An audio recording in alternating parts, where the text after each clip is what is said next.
चलिए इस वीडियो में जानते हैं निर्देशांक ज्यामिति। जी हाँ, कोऑर्डिनेट ज्योमेट्री क्या होती है उसके बारे में जानते हैं। क्या होता है निर्देशांक ज्यामिति?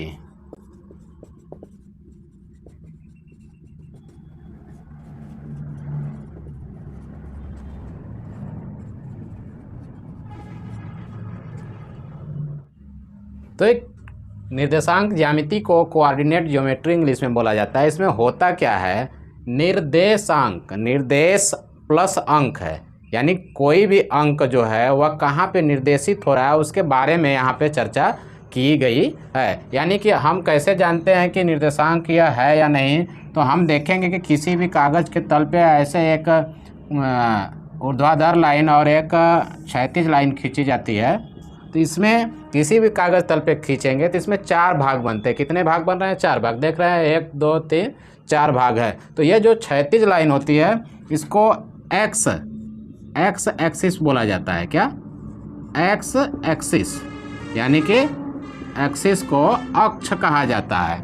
और ये होता है वाई। क्या होता है? वाई एक्सिस होता है। तो एक्स का उल्टा जब चलते हैं तो इसको एक्स डैश, और वाई का उल्टा चलते हैं तो वाई डैश हो जाता है। यानी कि इसका उल्टा दिखाने के लिए यह होता है। यानी जो क्षैतिज रेखा है वह एक्स अक्ष है और ऊर्ध्वाधर जो रेखा है लाइन है वह वाई अक्ष है। इस पे होता क्या है कि किसी भी व्यक्ति का कोई भी कार्य एक निश्चित बिंदु से शुरू होता है।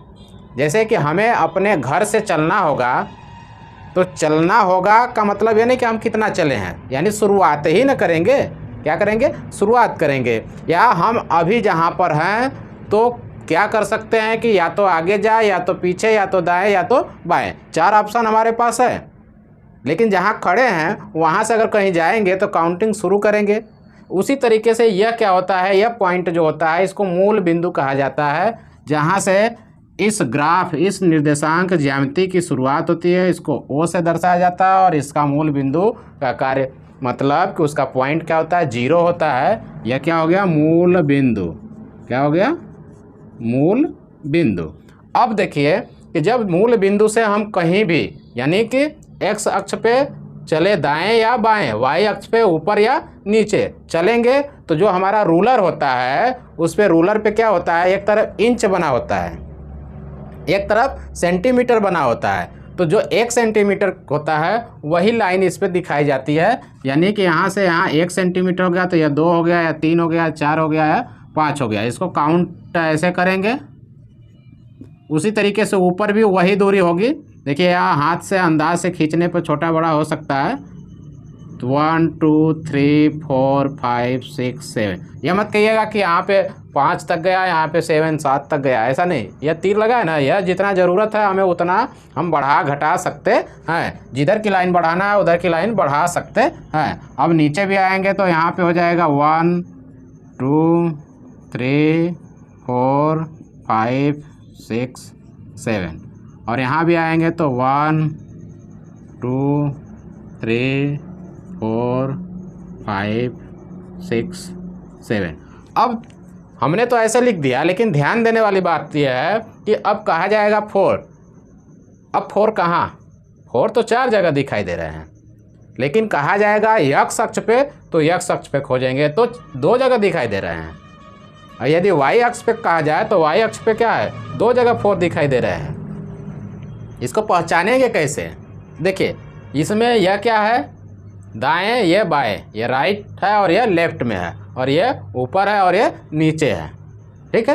तो यहाँ पर क्या होता है कि जब हम निर्देशांक ज्यामिति में आते हैं, जब ऐसे अक्षों को खींचते हैं तो जो मूल बिंदु से दाएं तरफ होता है वह धनात्मक चिन्ह होती हैं। क्या होती हैं? धनात्मक चिन्हों के साथ होती हैं।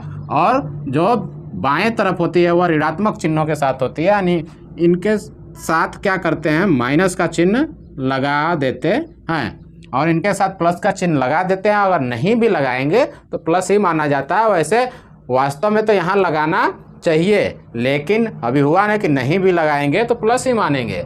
उसी तरीके से जब ऊपर जाएंगे तो ऊपर की दिशा में प्लस होता है, जबकि नीचे की दिशा में माइनस होता है, इसलिए यह माइनस संख्याएँ हो गई। तो यहाँ पर इस माइनस का अर्थ ये है, दिशा बताता है किसका? विपरीत बताता है। माइनस का अर्थ क्या है? प्लस का उल्टा, यानी कि इधर प्लस चल रहा है तो इधर माइनस क्यों है? क्योंकि इसका उल्टा है। और ठीक इसका उल्टा ये है। ये हमारी निर्देशांक ज्यामिति की कुछ शुरुआती जानकारी है, जो इस प्रकार है कि मूल बिंदु जो होता है वह जीरो से शुरू होता है, वह न धनात्मक होगा न ऋणात्मक, क्योंकि जीरो न कभी धनात्मक होती है न कभी ऋणात्मक होती है। इस बात को ध्यान रखिएगा, क्योंकि जीरो का अर्थ कुछ भी नहीं से है, क्योंकि जीरो से ही आगे पीछे दाएं बाएं जा सकते हैं। अब देखिए, जब यहाँ पर इसको खींचा गया दोनों अक्ष को, तो हमारे पास 4 भाग बने, तो चारों का नाम भी तो होना चाहिए। तो इसका जो होता है या प्रथम हो जाता है, क्या हो जाता है? फर्स्ट। इसको चतुर्थांश बोलते हैं, चतुर्थांश। और ये सेकेंड हो गया, ये थर्ड हो गया, और ये फोर्थ हो गया। ठीक, देखिए काउंटिंग की शुरुआत जब हम करेंगे चतुर्थांश में, तो यहाँ से करेंगे, न कि यहाँ से करेंगे। ठीक है, क्योंकि हम लोग क्या जानते हैं कि कोई भी चीज़ लिखते हैं तो इधर से लिखते हैं, तो पहला दूसरा तीसरा चौथा, या पहला दूसरा तीसरा चौथा कह सकते हैं। लेकिन निर्देशांक ज्यामिति में, कोऑर्डिनेट ज्योमेट्री में जो चतुर्थांश होता है वो यहाँ से शुरू होता है, पहला दूसरा तीसरा चौथा। तो पहले चतुर्थांश में जो हमारे चिन्ह होते हैं वह क्या होते हैं? प्लस प्लस होते हैं, और दूसरे में माइनस प्लस होते हैं, जबकि तीसरे में दोनों का चिन्ह माइनस होता है, और चौथे में देखेंगे तो एक प्लस होता है एक माइनस होता है। अब देखिए, यहाँ पे प्लस और माइनस की बातें हो रही है, तो जो भी किसी भी चतुर्थांश में किसी बिंदु का यदि निर्देशांक निकालना हो, जैसे मान लीजिए कि राम और श्याम 2 भाई हैं, राम और श्याम 2 भाई हैं, वह राम जो है x अक्ष पे 2 कदम गया। ठीक, याद रखिएगा, राम कहाँ गया? x अक्ष पे 2 कदम, और श्याम y अक्ष पे 3 कदम, वो भी दाएं और ये ऊपर। तो इनको जब यहाँ से ये सीध में ऐसे लाइन खींचेंगे ना, ऐसे, तो यहाँ पे जो मिलता है तो यही इनका निर्देशांक ज्यामिति होगा, निर्देशांक बिंदु होगा। और इनका मान क्या है? 2 और 3। अब देखिए 2 और 3 का मतलब क्या हुआ कि सबसे पहले x अक्ष वाले मान को लिखेंगे, फिर बाद में y अक्ष वाले मान को लिखेंगे। तो यहाँ पर देख रहे हैं कि किसी भी बिंदु का निर्देशांक, किसी भी बिंदु का निर्देशांक जब लिखना होता है तो पहले x की वैल्यू लिखते हैं, फिर y की, और बीच में कामा। यानी कि इसका अर्थ क्या हो गया कि पहले हम भुज लिखते हैं। क्या लिखते हैं?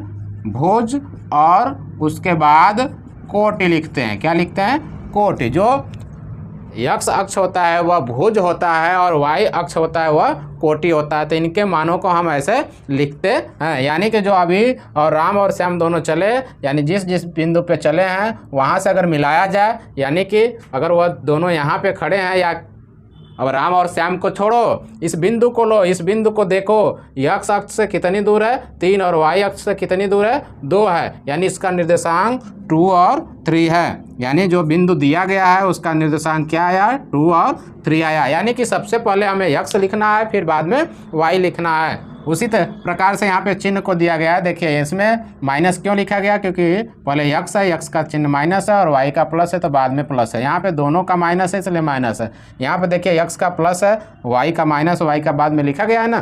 तो इस प्रकार से इन चिन्हों को हम जानेंगे, समझेंगे। आपको अगर इतनी जानकारी यदि रहेगी तो आप निर्देशांक ज्यामिति में बहुत से सारी सवालें लगा सकते हैं, या किसी भी बिंदु का निर्देशांक बताना है तो आप बता सकते हैं बेहिचक। कोई भी हेजिटेशन नहीं होने वाली है। आप इनको अच्छी तरीके से रीड करें, इस पे और भी जानकारियाँ आपको दी जाएगी। आप धैर्य बना करके ऐसे ही वीडियो के लिए बने रहिए हमारे YouTube channel your future life के साथ। पूरा वीडियो देखने के लिए आपका धन्यवाद।